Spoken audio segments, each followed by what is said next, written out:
आपण पाहताय 100% बातमी आणि या क्षणाची सगळ्यात मोठी बातमी टीव्ही स्क्रीनवर। एनडीए सरकारचं खातेवाटप जाहीर झालंय। अमित शहा यांच्याकडे पुन्हा एकदा गृहमंत्री पदाची जबाबदारी सोपवण्यात आली आहे, तर संरक्षण मंत्री असतील राजनाथ सिंह। अपेक्षेप्रमाणे नितीन गडकरी यांच्याकडे पुन्हा एकदा रस्ते आणि परिवहन विभाग सोपवण्यात आला। शिलेदार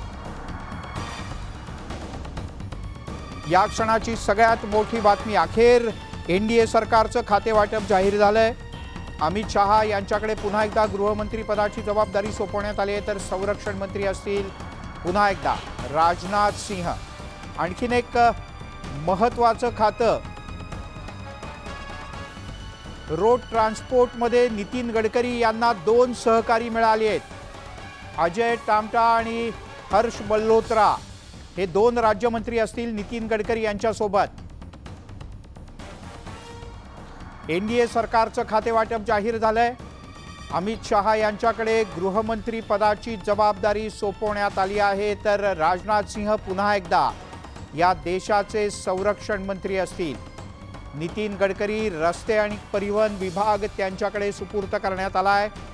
अश्विनी वैष्णव यांच्याकडे रेल्वे मंत्रालय। प्रशांत लीला रामदास आपले दिल्लीचे प्रतिनिधी आपल्यासोबत आहेत। प्रशांत, काय काय खातेवाटप आहे? नुकतीच केंद्रीय मंत्रिमंडळाची बैठक संपली आणि बैठकीनंतर खातेवाटप बहुतांश जाहीर झालेले आहे। सूत्रांची माहिती जी आहे त्यामध्ये जर बघितलं आपण तर राजनाथ सिंह यांना संरक्षण खातं देण्यात आलेलं आहे।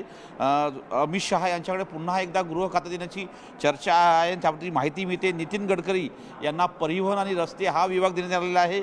अश्विन वैष्णव यांच्याकडे रेल्वे खाते देण्यात आल्याची सूत्रांची माहिती आहे। ज्या पद्धतीने जर बघितलं जयशंकर यांना परराष्ट्र मंत्रालयाची माहिती आलेली आहे। राजनाथ सिंह संरक्षण मंत्रालय सोबतच हर्ष मल्होत्रा आणि अजय टामटा यांना 2 राज्यमंत्री जे आहेत ते केंद्रीय परिवहन मंत्रालयामध्ये देण्यात आले आहे। म्हणजे गडकरी यांचे 2 हे खांदेकरी असणार आहे।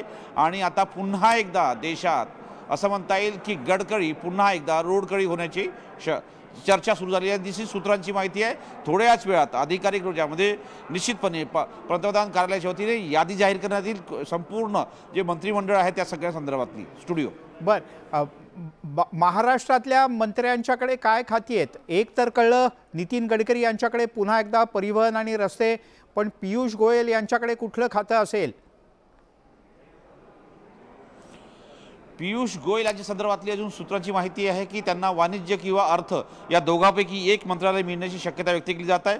त्या संदर्भात अजूनही कोणीही चर्चा करायला तयार नाही आहे। पण हे सगळ्यात मोठं म्हणजे हर्ष मल्होत्रा यांना देखील खातं देण्यात आलेलं आहे आणि ते खातं असणार आहे रोडच्या संदर्भातलं, म्हणजे परिवहन आणि रस्ते। हे अतिशय महत्त्वाचं आहे की बहुतांश मंत्र्यांना पुन्हा एकदा तेच खाते मिळत असल्याची चिन्ह पाहायला मिळत आहे। म्हणजे प्रशांत, नितीन गडकरी यांच्याकडे रस्ते परिवहन आहे आणि त्यांना 2 राज्यमंत्री असणार आहेत बरोबर। म्हणजे रस्त्याचं काम आणि रस्त्याची गाडी अधिक सुसाट करण्याच्या दृष्टीने प्रयत्न केलाय तर पंतप्रधान नरेंद्र मोदी यांनी।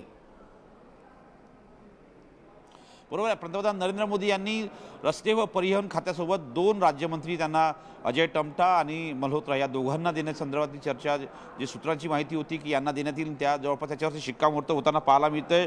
आणि त्यामध्ये जी माहिती मिळते सोबतच की हर्ष मल्होत्रा यांना राज्यमंत्रीपद जे मिळते परिवहन खात्याचं, आणि गडकरी जे आहे ते यांच्याकडे जो अनुभव आहे गेल्या 10 वर्षाचा, त्या 10 वर्षाचा अनुभवासोबत आता हे 2 नवीन खांदेकरी त्यांना असणार आहेत। मिलिंद, प्रशांत, तुझ्या बोलण्यात असं आलं की पियुष गोयल जे महाराष्ट्रातले मंत्री आहेत ते उत्तर मुंबईतून पहिल्यांदाच लोकसभेवर निवडून गेलेत, त्यांच्याकडे अर्थ खात्याची जबाबदारी येऊ शकते। पण मावळत्या सरकारमध्ये, म्हणजे मागच्या सरकारमध्ये, आता मावळलेल्या म्हणणं अर्थ नाही, नवीन सरकार स्थापन झालेलं आहे। रेल्वे मंत्री पुन्हा एकदा अश्विनी वैष्णव असतील। वंदे भारतच्या सुरुवात अश्विनी वैष्णव यांच्या नेतृत्वात झाली आहे। परराष्ट्र मंत्री एस जयशंकर असतील, यावर शिक्कामोर्तब झालं आहे। पण निर्मला सीतारामन सुद्धा मंत्रिमंडळात आहेत। त्यांनी खरं तर निवडणूक लढवणार नाही असं म्हटलं होतं, पण निर्मला सीतारामन यांच्याकडे कुठली जबाबदारी येऊ शकते? ज्या पद्धतीने माहिती मिळते निर्मला सीतारामन यांच्या संदर्भात अजूनही स्पष्टपणे कुठलं खातं देण्यात आलेलं आहे हे याच घडीला सांगणं कठीण आहे, कारण की अंतिम स्वरूप जे प्रमुख मंत्रालय आहे कॅबिनेट, त्यामधले प्रमुख मंत्रालयाचे जवळपास सर्वात प्रथम नितीन गडकरींच्या संदर्भातली माहिती पुढे आलेली आहे. हळूहळू सगळी माहिती पुढे येत आहे. वाणिज्य खाते किंवा अर्थ खाते हे पियुष गोयलला मिळू शकतं.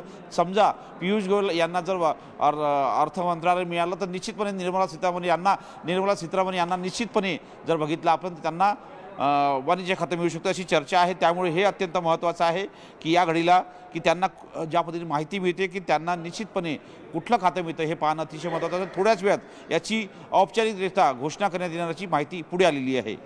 बरं, महाराष्ट्रातले आणखी 2 मंत्री आहेत की जे पहिल्यांदाच केंद्रीय मंत्रिमंडळात गेले आहेत, रक्षा खडसे आणि मुरलीधर मोहोळ. यांच्या संदर्भात काही सूत्रांनी माहिती दिली आहे.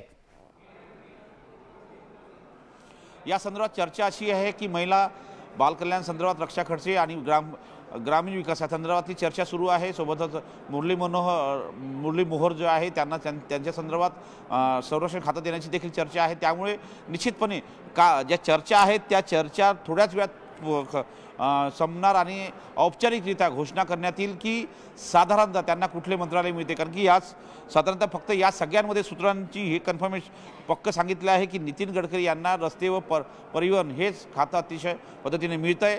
2 त्यांना राज्यमंत्री देखील मिळत आहे. स्टुडिओ बरोबर, आणखी 2 खाती निश्चित झाले जवळपास, ज्याच्यावर औपचारिक शिक्कामोर्तब फक्त बाकी. एक संरक्षण मंत्री राजनाथ सिंह, दुसरा महत्त्वाचा विभाग ते म्हणजे अश्विनी वैष्णव यांच्याकडे पुन्हा एकदा रेल्वे मंत्रालय, आणि गृह मंत्रालय पुन्हा एकदा अमित शहा यांच्याकडे.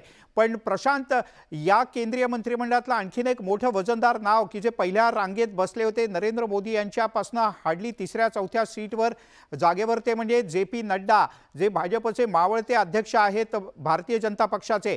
त्यांच्याकडे कुठलं मंत्रालय जाऊ शकतं? काल रात्री चर्चा अशी होती की JP नड्डा यांच्याकडे आरोग्य मंत्रालय दिलं जाऊ शकतं.